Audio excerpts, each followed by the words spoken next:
Just 1 hour ago, Ohara uploaded a video called What If Luffy Was Never Born? Because I already did these kind of what if scenarios for over a year, I thought to myself, why shouldn't I react to this? I mean, we also share the same heritage, so Ohara, please forgive me if you don't want to have any reactions. But here we go. What If Luffy Was Never Born by Ohara. First of all, let me say, What if Luffy... Sorry, Ohara, can talk quite soon. I already did this since, like, I did cover all of the arcs in a lot of detail. So from start to finish to Wano. Even though after the time skip, we went more into the fully original story, which I called Shadow Piece, compared to the normal One Piece where Luffy is the protagonist. Because without Luffy, everything is going to fall into a world full of shadows. But now let's get into the video of Ohara. What if Luffy was never born in One Piece? What would have happened to all of the Straw Hats, and who would have become Pirate King in his stead? I accidentally spent an entire day that I was supposed to be working playing through all the possible scenarios and discovered one timeline that seemed the most likely to me. And Well, about the first thing, who is going to become the Pirate King? I personally don't really know that just yet. I mean, the most likely candidates are Blackbeard, that there will be no Pirate King because the Marines are too powerful. Then maybe you could talk about Ace, but I have my opinions about Ace. Then some other candidates, maybe Crocodile, maybe Law, maybe Kid. Buggy is always in there to talk about potential candidates for Pirate King or King of the World. But Buggy has some other problems here if Luffy was never born. But let's continue for now. the results were so fascinating and tragic that I thought, hey, why not turn this into a video? Everything I'll discuss will be based on the manga, and I swear you will not be able to guess who actually will be crowned Pirate King in Luffy's stead in the end. So let's start with Luffy's childhood years. If Dragon never got to find Luffy's mysterious mother and make the future Pirate King, quite a few things change in the years before the main storyline begins, but not quite as much as you might maybe think. For example, Garp will still be on Dawn Island looking after Roger's son Ace. Ace will still meet Sabo, as he did without Luffy anyways, and both of them will train together, fight together, and share sake cups to become brothers. Trying to sail away, Sabo's ship still gets sunk by the Celestial Dragons, and he is once again rescued and taken in by Dragon. You know, maybe in this timeline, he finally realized that having a kid that you never get to see is not a great idea. Now, the biggest change in this version of the story, of course, are the events that happen in Chapter 1. Shanks? Okay, Shanks. Let's go back to the whole Dragon and Sabo thing. Dragon not having a child is probably not that important. I don't understand why Dragon even had Luffy if it's too dangerous to have a child, because he's the literal leader of the world, not the world government, but the Revolutionary Army. He himself said, Garp, please take care of my son. It's too dangerous if I have him with me. And so Luffy is not together with his father. But why even have him in the first place? This woman, there was only one way. It had to be that the woman literally argued with Dragon so much that she wanted to have a child, but in the end she gave up on taking care of him, and Luffy was sent with their grandpa because they wanted a child. She at least wanted to have a child together with her husband or partner, and then Luffy just went somewhere with his grandpa. But here Luffy was never born, so we don't care about that. Then we have Sabo going together with Dragon, which is the whole same thing. Sabo trains there, becomes the, I think his title was Chief of Staff. He just does his things there, and Ace goes down his path as well. I will most likely disagree with what will be said right now, though. I will just wait for Ohara to say it. Still arrives in Fucha Village, but never gets to meet Luffy, who, as a result, doesn't eat the Gomu Gomu / Nika Nika fruit, and therefore never becomes Joy Boy. Exactly. And so here we have to make our first speculation and decision that's gonna have a major impact on how this all plays out. What would happen with this legendary fruit instead? And at this point, I'm gonna make an assumption that I believe is very likely to be true, but not yet 100% confirmed in the story. If you've seen any of my other content, you will probably know that I firmly believe that originally Shanks was planning to give the Nika fruit to none other than Ace. Okay, this is where I'm gonna disagree. I don't think Shanks would have given the fruit to Ace. I don't know what he would have planned with the fruit, but Shanks didn't know that Ace existed until Ace met him in that snowy island, and Ace only went to Shanks because he knew that Shanks was connected to Luffy. So Shanks had no idea that Ace was in Fuchsia Village. How would he know? Maybe he heard Roger talk about wanting to have a child, and that child will probably become the Pirate King. But Shanks would have never known that Roger actually did have this child, especially because in secret, first of all, Rouge, Podcast de Rouge, kept Ace in her stomach for a very long time until Roger already died for a few months, I think was the time span. And so Shanks, unless he knows Rouge and all the abilities that she has to keep a child in her womb for that long, why would you think that Roger actually had a child? Plus, the child was then given over to Garp, the marine hero. So why would Shanks think that the child that is being raised by Garp is actually the child of Roger and not just the grandchild of Garp? There is no reason why Shanks would think that. And this is why I don't think that Ace would have gotten the Nika fruit, or the Gomu Gomu no Mi, whatever you want to call it. So this is the first point where I want to disagree. I don't think that anybody on Shanks' crew would eat the fruit, even though there have been discussions going around like, the person who found the fruit will be the one to eat the fruit. So you could argue, because it was said that Lucky Roo found the fruit, that maybe Lucky Roo would eat the fruit. But I have my own theories what would happen in this timeline with the Nika fruits. But for that, you might have to watch my What If Luffy Was Never Born until the very end of what I have produced up till now. Before Luffy then simply gobbled it down and made himself the new chosen one. Let me explain. Shanks clearly knew about the importance of the Nika fruit. The government tried to get their hands on it for centuries, and once they finally did, Shanks was there to take it away from them. We also know that Roger found out about Joy Boy and his prophesized return on Laugh Tale. So he made sure to create the Great Pirate Era and draw as many people as possible to fight the right person that would mean Joy Boy's return. We know that he placed his former crewmate Crocus at the entrance of the Grand Line to wait for the right person to arrive. I mean, Crocus literally says, "You might be the one that we've been waiting for, Roger," when he meets Luffy for the first time. And his right-hand man Rayleigh is stationed at Sabaody Archipelago, the choke point that you have to pass in order to reach the New World. Rayleigh knew about Luffy from Shanks and spent 2 entire years training Luffy to prepare him for the second half of his journey. So. And when Luffy finally awakens his devil fruit, Zunisha takes his heartbeat as the sign of Joy Boy's return. So I think it's very likely that Shanks' task as the crew member that Roger entrusted his Straw Hat to was to find the right person to eat this fruit and guide his way to becoming Pirate King. Now, as we know, this is now Luffy, but he ate the fruit by accident, and we also know that Roger was eager to have a son before he died, which is Ace, a guaranteed member of the D-Clan, just like Luffy. So I think that Shanks went to Dawn Island not on a fluke, but to give this legendary fruit to Ace, the son of his former captain, and make him the next Joy Boy. So and so if Luffy was never born, I believe that exactly this would most likely have happened. So, Manu, or Ohara, because we don't know each other personally. So, if you think this, I would like to hear more about that, but you probably have other projects coming up already. Because, as I already explained everything that I thought. And so, if Shanks is still looking for that person to give the fruit, he might still look around and go to different places where members of the D live. But if he's just there in the bars around Makino and everybody else, there is no reason for him.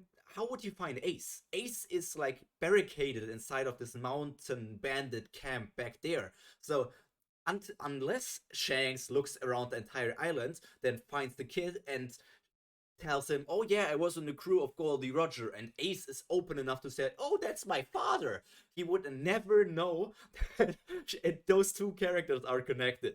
So I think Shanks is either still looking around for the perfect candidate to become the next Joy Boy, or maybe he has eaten the fruit himself, or maybe something completely different happens.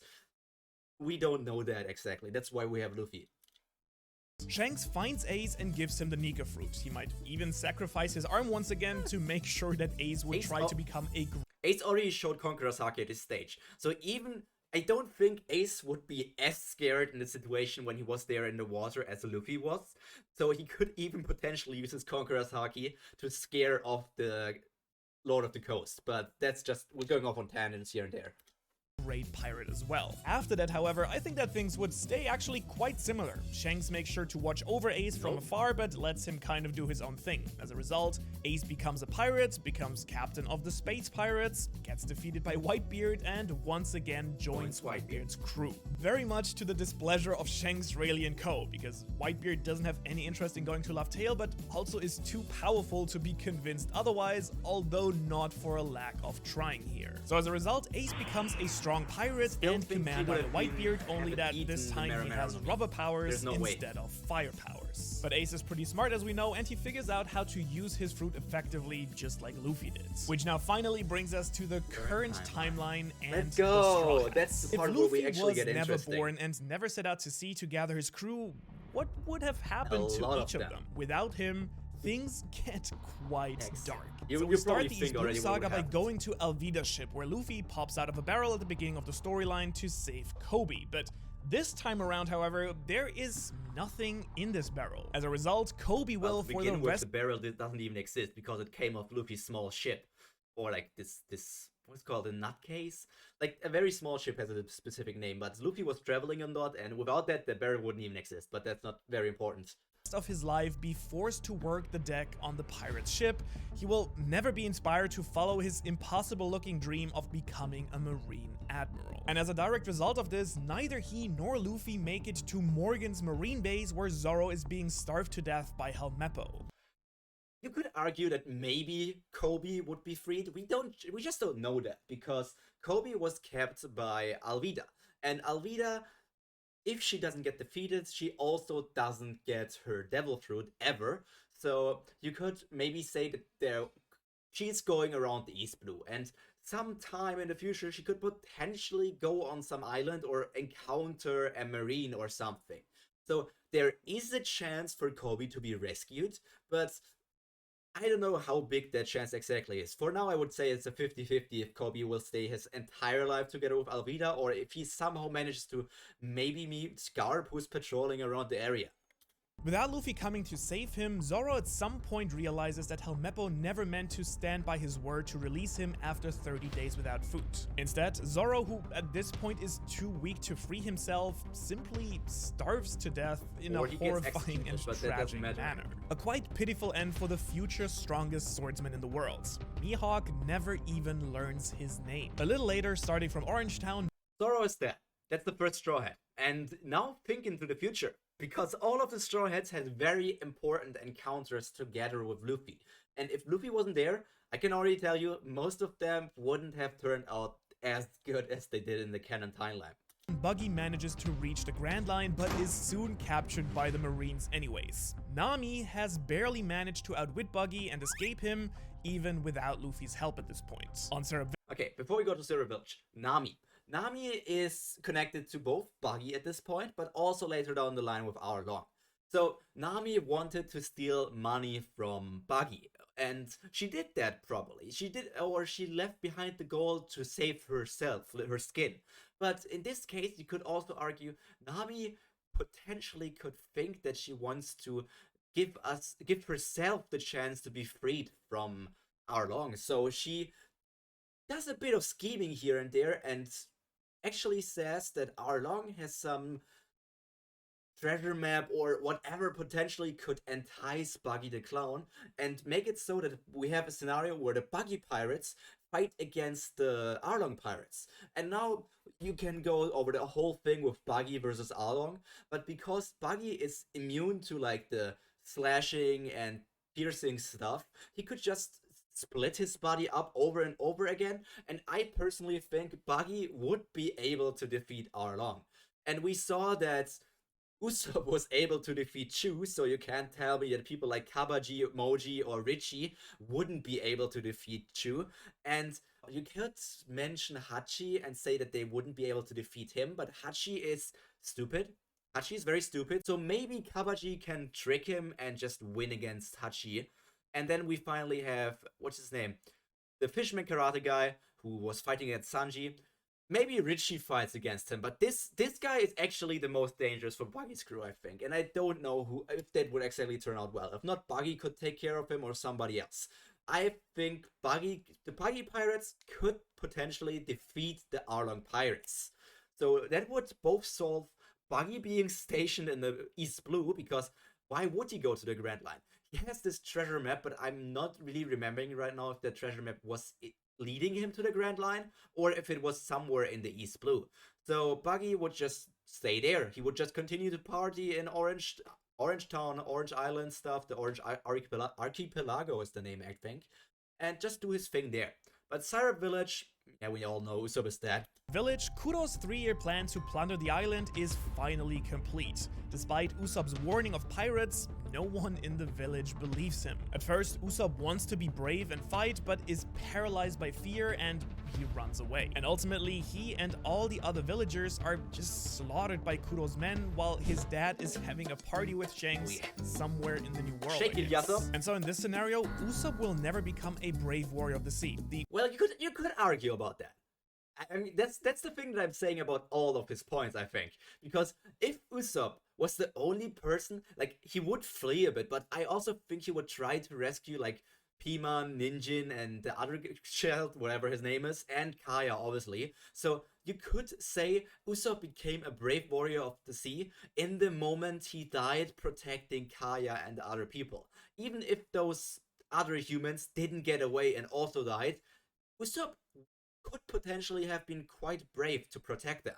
The only way to save Usopp here is by subscribing right now. At the Baratie, things go a bit differently, though. While Luffy isn't... No, but there's the whole thing that he didn't go into much detail here. Obviously, Usopp dies. And Yasop still cares about his son. We know that. He's just like, it doesn't feel... Yasop himself said it doesn't feel right to see Usopp now after I left him behind there. So Yasop knows that his woman, like, that his wife has died. So now that if he ever learns that Usopp has died, his name is Red Chaser Yasop. So maybe he goes down on a bloody chase to kill off Kuro. Maybe Yasop is going to go on a revenge mission to kill off Kuro to give his son the peace that he deserves or something else. I don't think that Kuro is just going to retire and live the rest of his life peacefully. I feel like the Red Hair Pirates, or at least Yasop, will come after him. There to save the Baratie from Don Krieg. When you think about it, Krieg only survives Mihawk chasing after him because Mihawk becomes more interested in Zoro and his challenge. And so with Zoro still slowly wasting away in the afternoon sun of Morgan's base, Mihawk simply finishes what he came here for all the way from the Grand Line: sink the rest of Don Krieg's ship. So instead of the Baratie sinking, I think Mihawk would eat Krieg for lunch and then have a nice dinner with some good wine at the Baratie. As a result, Sanji... Okay, yes. I don't think that Sanji would die. He's probably one of the few Straw Hats that continue to live even without Luffy. And the next part, I already read the subtitle here, so I think this is another disagree point later down. But Sanji, you could also say Sanji defeated both Gin and Pearl. So that only leaves Don Krieg. And we have Zeph here. Zeph was never injured by the cannonball that was fired by the Straw Hat Pirates. So Zeph is still... Well, he's not at its prime or anything, but he is strong enough. So he could also fight against Don Krieg, and in my opinion, Zeph is a lot stronger than we think, and he could easily defeat Don Krieg. So even if Mihawk took his time or didn't want to chase because he got bored or something, I still think Zeph would be able to protect the Baratie. But Mihawk coming there, slashing through Don Krieg's pirate ship, and then just eating casually is also an interesting scenario. He keeps working there happily after as a cook for 2 more years until a mafia boss shows up at the restaurant. He tells Sanji that he's going to be married unless he wants all of the cooks on the ship to die, and so Sanji complies and is taken to Whole Cake Islands. No.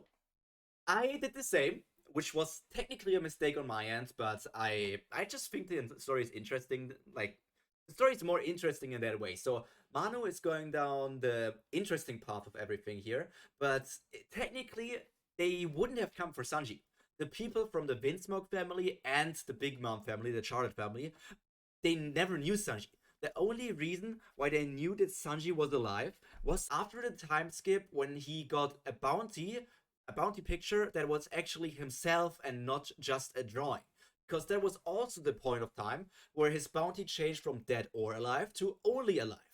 When it was only a drawing, all of the Windsmoke family members didn't know that Sanji was still alive, which would mean they would need to marry off another member of the Windsmoke family to Big Mom. But him being married off to Big Mom is still an interesting take, and just for a story's sake, I will go with that as well. Here, he is humiliated by his family before Big Mom's crew then murders the entire Windsmoke family at the wedding and takes over Germa's technology. Meanwhile, Nami... You could argue, this is the point here, that Sanji potentially could join the Charlotte family. He would still get married to Pudding. Pudding falls in love with him because he's just such a gentleman and is so nice and really loves this girl. This could still happen, and maybe Sanji is then like, I really hate these Windsmokes. I don't care what happens to them. I will tell the Charlotte family about the plans of the Windsmokes if he heard those plans from them. And so the Windsmokes would die, but Sanji could continue to live. Sanji being on a bit of a better relationship together with Reiju, he could also say that they should keep Reiju safe and only kill like his brothers and his father. But I don't think that Reiju would very much like that. So Sanji has to take some L's here. Nami's village is never freed from Arlong's rule. These men come to confiscate all the money that she saved up so far, and despite her despair here, she can't let her people down either, so she keeps drawing more and more maps for Arlong, locked in her tiny room inside his castle. Now, at this point in the main storyline, Luffy and his crew would enter the Grand Line and are starting to make a name for themselves as rookies. Without Luffy, however, Crocus has met Ace, but wasn't of any real help as he was with Whitebeard. And if Ace has not met Whitebeard when he was at the point where Crocus was. When the I don't know that exactly, but I don't think that Ace met Whitebeard in the East Blue. Unless this was written in the light novel, which I haven't read yet, Ace and the Spade Pirates probably went over the Reverse Mountain and then found themselves at the place where Crocus is located, and then talk with him or something. Maybe Crocus even noticed that this is Ace, the son of Roger or so. And then somewhere in the Grand Line, maybe even only in the New World, Ace met Whitebeard and joined him. At the point where Ace would have met Crocus, there's no way. I don't think he would have not seen Whitebeard just yet. Boone keeps smashing his head against the red line until he finally succumbs to his injuries, and Brook will never be able to keep his promise with the whale. They will never meet again. On Drum Island, Chopper lives his life with Kureha, scared and unsure about where he belongs in this world as a monster and an outcast. At some point, Wapol returns to the country, and he then kicks him and Kureha out of the castle, and both of them have to live under his tyranny. Ace comes to Drum, however, looking for Blackbeard, who has taken the Yami Yami no Mi and betrayed the crew in this timeline as well. This had nothing to do with Luffy after all. In the meantime... Okay, you just skipped over Chopper. Chopper is very interesting in this case. Chopper is one of the few Straw Hats that could potentially live in this what-if scenario. Because Chopper, well, he still has his monster point. Chopper was heavily nerfed after joining the Straw Hat Pirates, in my opinion. So he was strong enough to defeat Wapol himself. Just think about it. If it doesn't work in brain point, arm point, or jump point, or guard point, and all these different things, he still has monster point. And if he then ever falls unconscious or falls into water, his monster point just stops, but that thing defeated Wapol. So either Chopper dies trying to free the island because he doesn't want Hiruluk's flag to be taken down, or he survives, and then we have the Drum Island like we know it, but only that Chopper is the hero of Drum Island. It's not that there was any Straw Hat like Luffy, Sanji, Zoro, or whatever else to fight against Wapol and his minions, but there was only Chopper and the Bison guy fighting against Wapol and his people. And together they managed to defeat them. So in this scenario, we only have Dalton as the king, just like in the regular One Piece, and Chopper as his trusted bodyguard and doctor. So Chopper actually would go to the Reverie in the future, 2 years in the future. We would see Kureha, Chopper, and Dalton at the Reverie, where they would meet other interesting characters. And Crocodile is finally able to overthrow Alabasta without any major issues really. He kills the king and Vivi and finds the secret chamber under the capital. Here, either Robin refuses to tell him anything about Pluton and is killed by Crocodile, or she does tell him the truth that Pluton isn't here but is located under the country of Wano in the New World under the control of Kaido. And so Crocodile manages to build his power from here much faster than if he had been caught and brought to Impel Down. And he starts preparing a plan to take on Kaido. Robin, meanwhile, goes her own separate path, but is sooner or later captured by the agents of CP9 or CP0 and brought to Impel Down as well. The last scholar of Ohara captured. She will never find out that Saul is still alive or that the library of Ohara has actually been saved. Instead, she fully vanishes into the darkness of her heart and the depths of the level 6 of Impel Down. Now Skypiea again. Before we go to Skypiea, Robin, as he said, it could go down two paths. Robin herself stated she never plans to give Crocodile the actual information on the poneglyph. So the more likely scenario is that Crocodile would kill her because he knows that she's lying, so she's just dead here in Alabasta, together with the death of Vivi and Cobra. And Pell. Let's say Pell lives. Pell survives everything. So now the other scenario is more intriguing, more entertaining.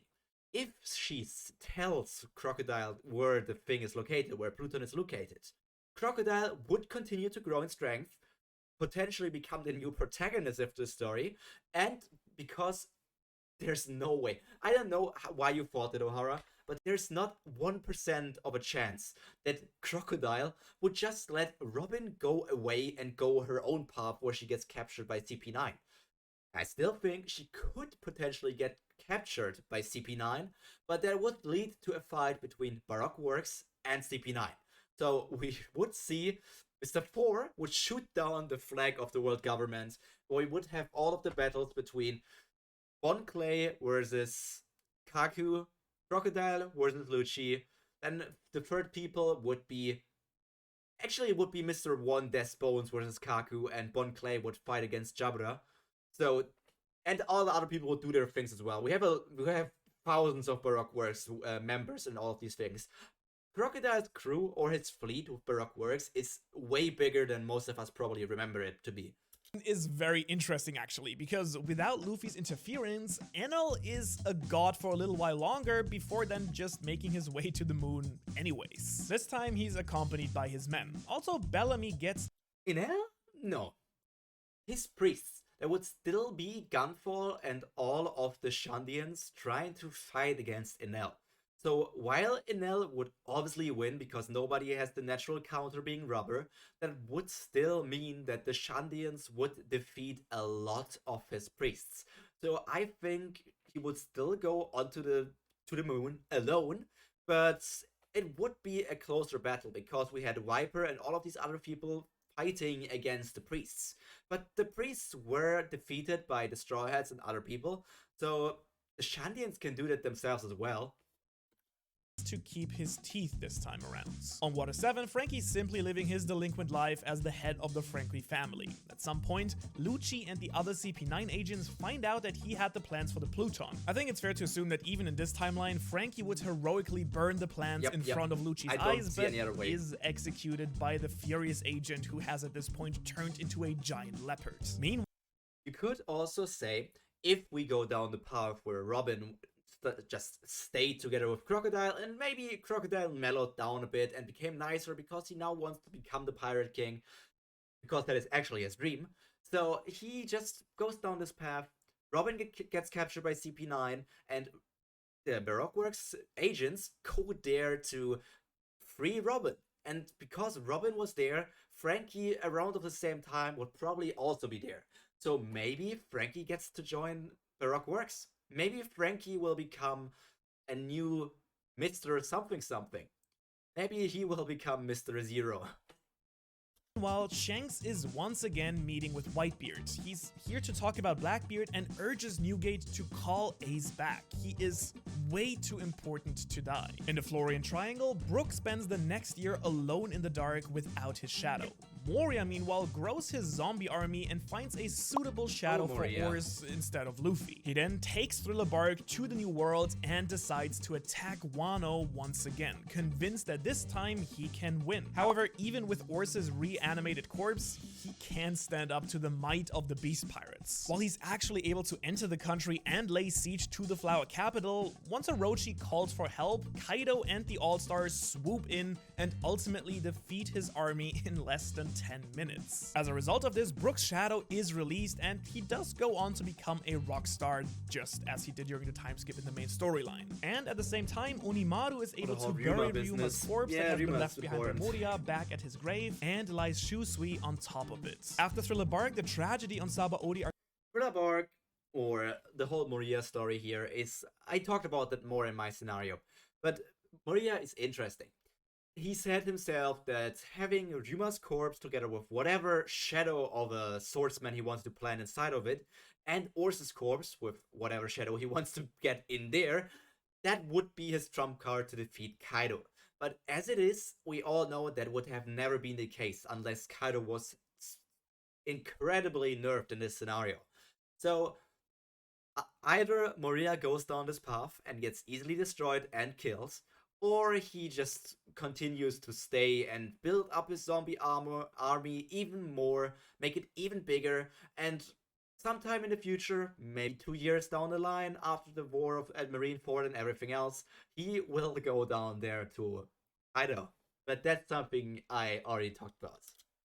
Archipelago never happens. A bunch of rookies known as the Verse Generation meet here and then just move on to the new world. Kami isn't saved by Rayleigh and is sold to Carlos, because Rayleigh is actually off scene. No. Kami is dead. Kami is not sold. Kami was inside together with Papak, inside of, I think it was some sort of Sea King or Sea Monster, and they only were rescued because the Straw Hats were passing by. Without the Straw Hats going there, which they want, Kami will just be digested and killed by that sea creature. And she will not be sold as a slave to Carlos.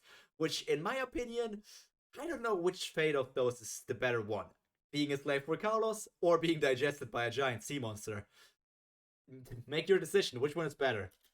Whitebeard to urge him that Ace, as the next Joy Boy, has to become Pirate King. This is connected to the whole thing that Ace ate the Nika fruit, which I already denied, so this thing I would skip over. Meanwhile, Whitebeard reveals to Rayleigh that he was planning to make Ace his successor all along, that Roger had told him the truth about the D-Clan and his son, and that he simply had wanted to make sure that Ace was ready. But at this point, it's too late. Ace confronts Blackbeard as in the main storyline and is captured and taken to Impel Down. Jinbei and Ivankov never escape the prison until much later, when Dragon actually orders Morley to get them out, and so Jinbei actually becomes a revolutionary. And so I would argue that even without Luffy, the war at Marineford still happens. This time, Blackbeard tries to sneak into Impel Down to get the level 6. Before we get to Blackbeard going into Impel Down, I think Jinbei would be there at the war with Blackbeard. Maybe not exactly with Blackbeard, but he would leave the whole thing together with Blackbeard. And that is connected to the thing here, but I will see what Ohara has to say about Blackbeard's scenario. 6 prisoners for his crew, but without Luffy's uprising and without Shiryu being released to stop him, Magellan wipes out the entire Blackbeard crew. And this time, there is no antidote. Blackbeard had made one gamble too much and lost to fate. And therefore, the most likely candidate for Pirate King has died without anyone even realizing it. Meanwhile, difficult. Very difficult. At this point of time, Blackbeard is one of the 7 warlords. The 7 warlords, while being ordered to come to the Marineford, Blackbeard could explain himself. He is a massive schemer and tactician, we know that. So before Magellan would just attack Blackbeard, he would explain something like, before I wanted to go to the war to fight against the Whitebeard pirates and be stationed here to see the execution of Ace, I wanted to increase the manpower of my crew. So I wanted to go down there to the worst of the worst, because I know that I can control them. I have the charisma, I have the strength, I can control those criminals. And you could say, maybe he will get the green light. Maybe he will go down there and free some of these worst criminals. And that is the point where all of these other people, probably also Shiryu, will join up with Blackbeard, just like in the canon version. He doesn't need a distraction. He is one of the 7 warlords, and that is why he is allowed to be there. And this is the point where I said that we have Jinbei joining up with Blackbeard. Blackbeard wants the strongest people there, and he knows how strong Jinbei is. Jinbei would be unwillingly or unreluctantly join up with Blackbeard, but once they are on the raft of Blackbeard, Jinbei would just jump off the raft and sprint or swim as fast as possible to Marineford, to instead of fighting together with the Marines and Blackbeard, to fight on the side on the Whitebeard pirates. Could still become a revolutionary in that way, but he is also connected to the big... Was he already connected to the Big Mom pirates at this point? No, because Big Mom wasn't protecting Fisherman Island. At this point, it was Whitebeard protecting it. So Jinbei would have partnered himself up together with Whitebeard. And when Whitebeard lost, he would still have worked together with the Big Mom pirates to protect Fisherman Island and everything. At Marineford, the war is about to begin, but this time things are a little bit different. Very different, as the subtitle said, and not his voice. Because all of the prisoners that came with Luffy, Ivankov, and all of these other peoples, they are not there. Crocodile is not there. All of these people are missing, and that was a big fighting force. Without them, the Whitebeard pirates are probably going to have a lot more deaths. I don't think it would be Marco, but maybe Vista dies. Maybe Jozu dies. Maybe some of the captains or division commanders, which I forgot the name of, just died. Rayleigh and most of the remaining Roger pirates have come to fight side by side with Whitebeard to free Joy Boy. Well, this depends on the case if Ace ate the fruit, which I already denied, so they are not here if I make this scenario. The one hope to actually change the world that they have been working towards so carefully for over 20 years. Shanks and his crew also joined the war right from the start. It's really all or nothing here. And so at first, the 2 Yonko crews seem to have the upper hand, easily breaching the first few lines of defenses here. Mihawk has completely refused to even come and fight against his former friend and resigned. Why would... No, okay, this is weird. Why would Mihawk refuse to battle? He came there because, first of all, it was his job as one of the 7 warlords, because otherwise he would have lost his position, and he just wanted to relax on his island. And if he lost his position, it would not have been like that. And second of all, he wanted to test his strength, how he would compete or measure up against the strongest man in the world, which would have been Whitebeard at this point. And if Rayleigh is there and if Shanks is there, all these other strong people are there as well. Mihawk doesn't say no to a big battle. Only because he's friends with or rivals with Shanks, he wouldn't just say no. Calling him friends or them friends is already a lot, because I don't know if Mihawk actually feels like that about Shanks. From the warlord system. However, suddenly, the sky blackens as a giant azure dragon appears over the Navy headquarters, and a fleet of ships appears on the horizon. Because Shanks never went to stop him, Kaido managed to join the war and has decided to make it the biggest battle the world has ever seen. As we know, he wants to draw out Joy Boy here, and now we have 3 parties fighting the war at the same time. I don't think Kaido would come. Honestly, because of the whole Joy Boy thing, which Ohara sets up with being Ace. I just think Shanks would stop Kaido from coming out of respect for Whitebeard. Because Shanks knows what a person Whitebeard was. That Whitebeard was essentially a brother, or a sworn brother to Roger. And a sworn brother of Roger is someone Shanks looks up to. Essentially, Whitebeard is Shanks' uncle, because Shanks was adopted by Roger and was raised by him, which makes Roger his father, which, adoptive father, and that because Roger and Whitebeard are sworn brothers, because they exchanged sake cups. We saw that. So that would mean it would be his uncle that he helped to free one of his crew members. As a result, Sengoku orders Ace to be executed right now during the chaos. Shanks uses his haki to temporarily knock out almost every single person on the battlefield. You can only say that because we know haki where we are at right now in the story. But if this happened in the manga where it happens, okay, we had Conqueror's haki already. We knew that was a thing because we saw Luffy knock out a few people. Like, he's scared of one of the flying bulls, I think it was in Sabaody. We saw Rayleigh use it, and we saw Shanks use it on Whitebeard's ship. So, yes, okay, I take it back. That could potentially happen. Except the other two Yonkos, Rayleigh, the Admiral, Sengoku Garp, and a few other selected people. Before Shanks can do anything though, Kaido stands in his way and asks Shanks if he could be Joy Boy, to which Shanks yells at him that it's Ace, not him. Now Kaido is really shocked by this, but it is too late at this point. Akainu has returned to the executioner platform, and Ace dies the same way he did last time.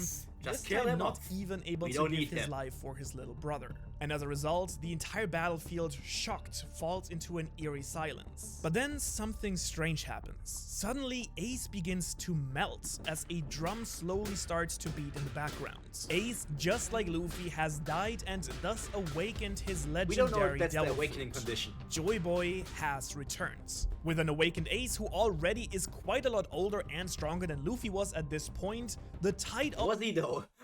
I don't know if it's been confirmed if Ace had advanced armament, advanced conquerors, and advanced observation. At this point of time, the Luffy that we have in Wano is obviously stronger than Ace, but I don't know how strong Ace actually was. I need to read those light novels to get some confirmations for that actually. Of the battle quickly turns. Even Kaido has decided to now join their side, at least for now, because he has been waiting for Joy Boy's return his entire life. However, as the Marines and the Shichibukai are about to be completely annihilated, a dark shadow falls on the island once again. There is something huge above the clouds. Then a bright light, just like the sun, and Marineford Island never existed. Imo and the Gorosei have decided to sacrifice their strongest fighters in order to take out 3 Yonkos. Would that be able to take them down? I don't know. Kaido is very strong. We've seen what what I think is Uranus destroy an island, but I don't know if that island has the same sort of resistance as Shanks or Kaido. Potentially a strong Boro Breath together, like a combination attack of Kaido, Whitebeard, and Shanks, like Shanks' Ultra Conqueror's Haki, Whitebeard's Quake Fruit, and a Boro Breath from Kaido could counter the thing coming from the sky. Everybody together might make a save for that. We don't know that, but that's an interesting thing. I would like to see that. Joy Boy in one foul swoop.